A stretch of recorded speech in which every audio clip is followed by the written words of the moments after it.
Hello friends, welcome back to our channel explainer angel. Friends, आज मैं इस ड्रामे के पार्ट 2 का एक्सप्लेनेशन करने वाली हूँ। अगर आपने अभी तक इसके पिछले पार्ट को नहीं देखा तो मैंने लिंक कमेंट बॉक्स में पिन कर रखा है, आप वहाँ से आसानी से पार्ट 1 को देख सकते हैं। तो चले बिना देर किए आपको लेकर चलते हैं एक्सप्लेनेशन की तरफ। तब तक आप चैनल को सब्सक्राइब कर बेल आइकन को प्रेस कर लें, जिससे कि आपको ऐसी शानदार कहानियाँ टाइम से मिलती रहें। कहानी वहाँ से शुरू होती है जहाँ से पार्ट 1 का एंड हुआ था।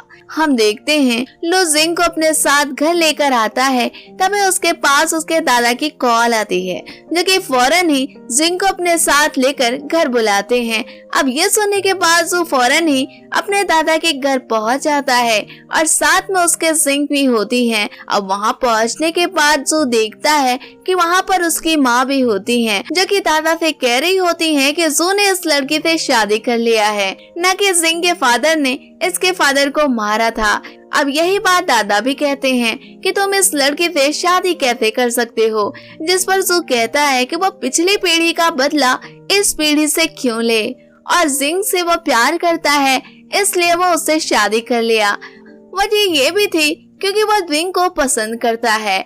उसकी इस बात को सुनने के बाद जिंग भी सोच में पड़ जाती है कि ये कब और क्यों कैसे हुआ, जिस पर जू कहता है कि उसे ज्यादा सोचने की जरूरत नहीं है। फिर वो दादा से कहता है कि वो जू की चिंता मत करें, बदले में अपने बुढ़ापे को एंजॉय करें। अब जू की इस बात को सुनने के बाद दादा जिंग से कहते हैं कि तेरे फादर ने मेरे पहले बेटे को मार दिया, अब तो मैं तेरी टांग ही तोड़ दूंगा। ये कहकर अपने स्टिक से उसे मारने के लिए उठते हैं, लेकिन इस स्टिक की चोट जू को आ लगती है क्योंकि वो जिंग के सामने आ जाता है और जिंग को बचा लेता है। तभी जू के पास कॉल आती है जहाँ पर उसे जाना पड़ता है। खैर, अब घर आने के बाद वो देखता है कि जिंग सोई हुई है, तब वो उसे उठाता है, तभी जिंग को वॉमिट होने लगती है। ये देखकर मैड उसका ख्याल करती है और जू यहाँ से चला जाता है।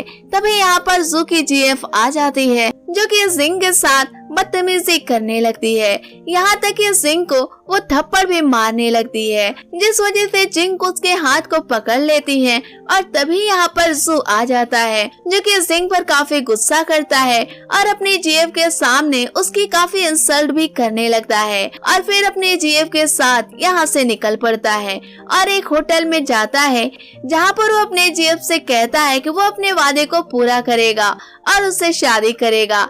अब इस बात पर उसकी जीएफ कहती है कि उसने तो शादी कर ही लिया है। यह सुनकर जू कहता है कि वो वाइफ नहीं है बल्कि एक कठपुतली है। अब ये सुनकर फेई बड़ी खुश होती है। खैर, अब ऐसे ही वक्त गुजरता है। हर रोज इन लोगों के झगड़े होते रहते हैं। इसी झगड़े में एक दिन जिंग को काफी तकलीफ होती है, जिस वजह से वो हॉस्पिटल जाती है, जहाँ पर ये पता चलता है कि वो प्रेग्नेंट है। अब इस रिपोर्ट को जिंग छिपा कर घर लाती है। तभी जियाजू उसके पास आता है और उसके साथ जबरदस्ती करने लगता है, लेकिन जिंग की इतना मना करने की वजह से जू को गुस्सा आ जाता है, जिस वजह से वो उसे पटक देता है। और इस बीच जिंग के हाथ में रिपोर्ट होती है, जिसे वो छिपाने लगती है। अब ये देखकर जू उस रिपोर्ट को मांगता है, तभी जिंग फौरन ही उस रिपोर्ट को खा जाती है। अब ये देखकर जू को काफी गुस्सा आ जाता है, जिस वजह से वो उसे मार देता है, और यही वजह से जिंग की हालत काफी नाजुक हो जाती है। और इसी बीच यहाँ पर फेई आ जाती है। अब जब वो जिंग को देखती है तब वो घबरा जाती है, क्योंकि उसके बॉडी से काफी ब्लड निकल रहा होता है, लेकिन जो गुस्से में होता है इसलिए वो उसकी फिक्र नहीं करता और फेई को लेकर यहाँ से चला जाता है। और ऐसे दर्द में जिंग तड़प रही होती है। अब मेड उसके पास आती है और जिंग को हॉस्पिटल लेकर जाती है, जहाँ पर डॉक्टर उसका इलाज करते हैं, और इलाज करने के काफी देर बाद कहते हैं कि बच्चा और माँ दोनों ही खतरे से बाहर हैं। ये बात सुनकर जिंग काफी खुश होती है कि उसका बच्चा बच गया। अब घर जाने के लिए जिंग बाहर निकलती है, तभी यहाँ पर फेई आ जाती है, क्योंकि उसे इस बारे में पता होता है। अब वो जिंग पर टोन करती है और उसे मारने लगती है। तभी यहाँ पर जियाजू भी आ जाता है और वो फेई को ऐसा करते हुए देखकर बहुत गुस्सा करता है, साथ ही उसे यहाँ से भगा भी देता है और जिंग को अपने साथ घर लेकर जाता है। इसी बीच कई बार जिंग वॉमिट करती है, लेकिन जू समझता है कि उसने सूप ज्यादा पी लिया है, इस वजह से उसे वॉमिट हो रही है, क्योंकि जिंग ने इस बात को राज रखा था कि वो प्रेग्नेंट है। खैर अगले दिन फेई दोबारा से जू के पास आती है और कहती है कि उसे माफ कर दे। उसके कदमों में गिर पड़ती है और माफी मांगने लगती है। अब काफी देर माफी मांगने के बाद जू उसे माफ कर देता है।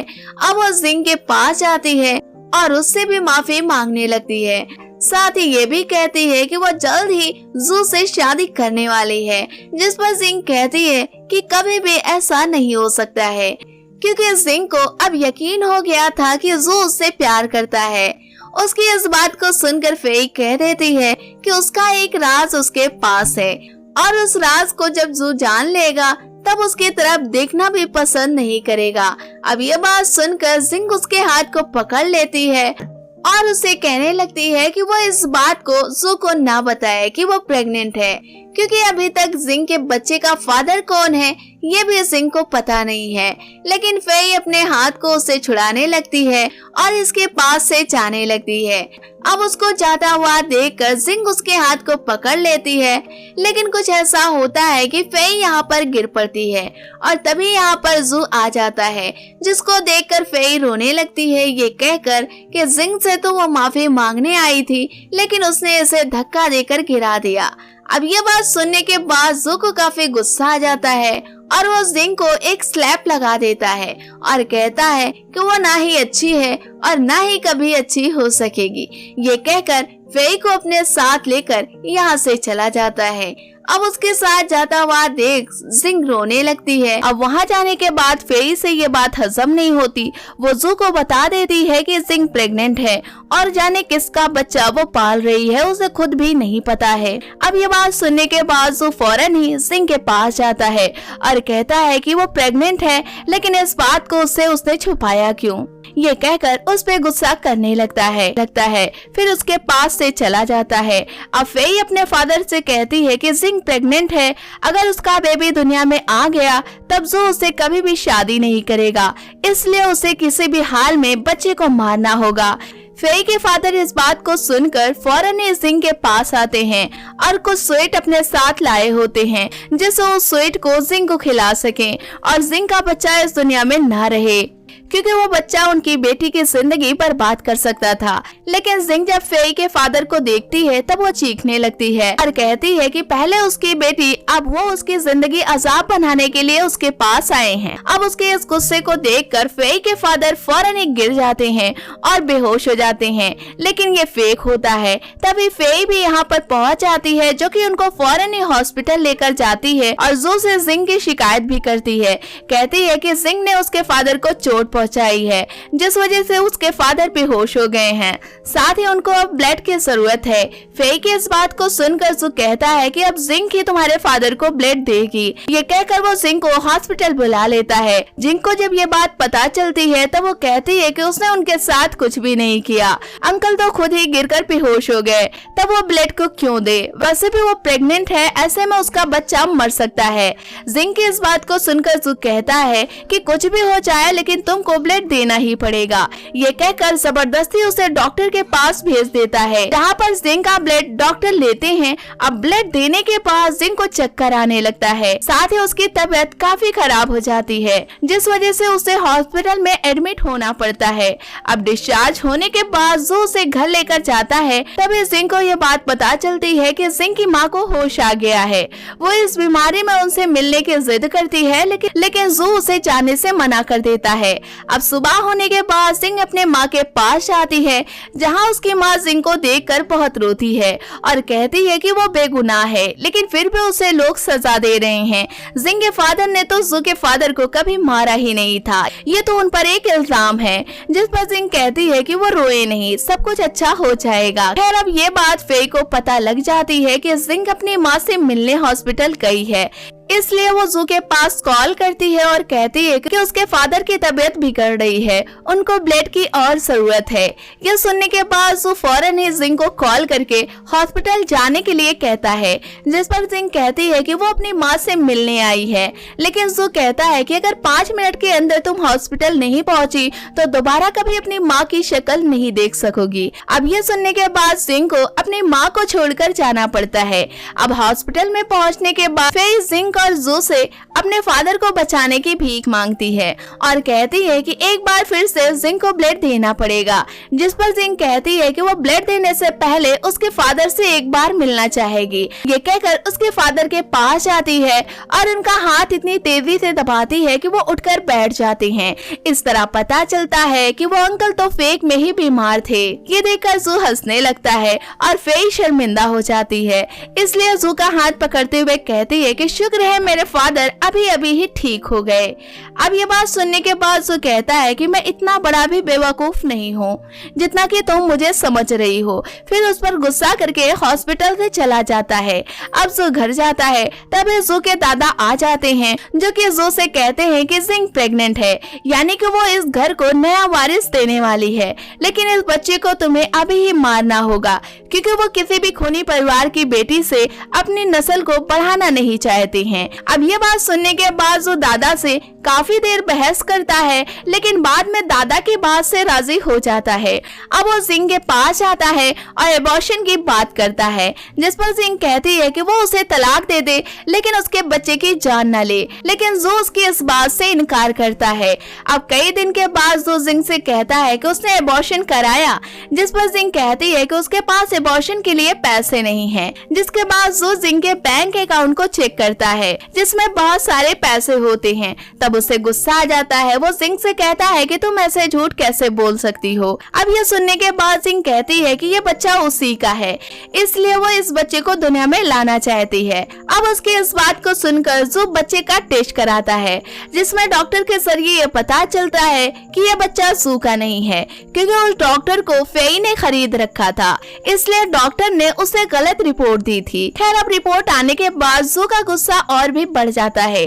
तभी उसे ये भी पता चलता है कि उसके फादर को जिंग के फादर ने नहीं मारा था, वो तो एक्सीडेंट के जरिए मारे गए थे। अब ये बात पता लग जाने के बाद वो जिंग के पास आता है, जहाँ पर जिंग सुसाइड करने चाह रही होती है। ये देखकर वो उसे रोकता है और उससे कहता है कि वो सिर्फ बच्चे का एबॉर्शन करा ले और खुद को ना मारे। लेकिन जिंग का कहना होता है कि वो अपने बच्चे के साथ खुद भी मरना चाहेगी। ये कहते हुए अपने हाथ को काट लेती है। अब जू उसे फौरन ही हॉस्पिटल लेकर जाता है, जहाँ पर बच्चे की सही डीएनए रिपोर्ट आती है। तब जू हैरान हो जाता है क्योंकि वो बच्चा तो जू का ही होता है। लेकिन अब खुश होने का कोई भी फायदा नहीं होता, क्योंकि जिंग भी मर चुकी थी और जिंग के साथ उसका बच्चा भी मर चुका था। ये देखकर जू बहुत रोता है। तभी यहाँ पर फेई आ जाती है, जो कि जू से कहती है कि वो अपना वादा पूरा करे और फेई से शादी कर ले। ये सुनकर जू से एक थप्पड़ मारता है और कहता है कि तेरी वजह से ही आज मैंने अपने वाइफ और बच्चे को खो दिया। तूने एक के बाद एक तगड़ा झूठ बोलकर जिंग पर हमें शक करने पर मजबूर किया। आज वो मर गई, लेकिन मरते मरते उसकी नजर में मैं अच्छा नहीं बन सका। ये कहकर फेई को यहाँ से भगा देता है। अब जू जिंग और उसके बच्चे की ग्रेव पर जाता है, जहाँ पर उसे कहता है कि मैं इस जन्म में तुम्हें खुश नहीं रख पाया, लेकिन अगले जन्म में मैं तुम्हें जरूर खुश रखूंगा। ये कहकर रोते हुए उसकी ग्रेव पर सर रखता है और कहता है कि अब इस दुनिया में वो अकेला ही रहेगा। इसी पेनफुल मोमेंट के साथ इस कहानी का एंड हो जाता है। तो फ्रेंड्स, ये कहानी आपको कैसी लगी हमें कमेंट बॉक्स में जरूर बताएं। वीडियो को लाइक करें, शेयर करें। मिलते हैं हम आपसे नेक्स्ट वीडियो में, तब तक के लिए टेक केयर।